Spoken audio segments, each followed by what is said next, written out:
We'll get to those stories in a matter of moments, but first tonight at 5 o'clock, major developments out of Russia this weekend, an armed mutiny with a march on Moscow. Good evening and thank you for joining us tonight. I'm John DeLuca. And I'm Tiffany Murphy. This move made by one of Vladimir Putin's former allies and head of the Russian paramilitary organization Wagner Group.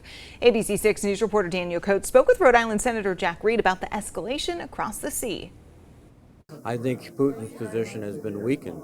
Rhode Island Senior Senator Jack Reed says Putin's seat is growing hotter as the war in Ukraine rages on, specifically after a rebellion this weekend against the Russian president, led by former ally and head of Russian paramilitary Wagner Group.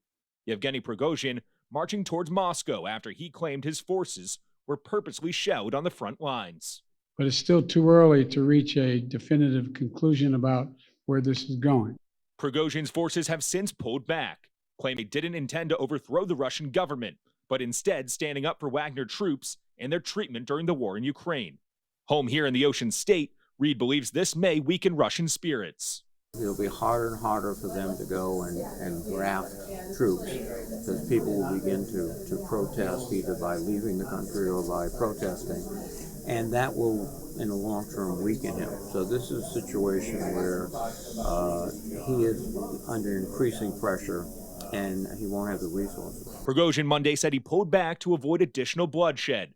On Ukrainian front lines, Reed and other American leaders see the unprecedented pushback taking away from critical Russian resources on the battlefield. Their assault on Ukraine has been stopped. What they're doing now is trying to defend what they've taken.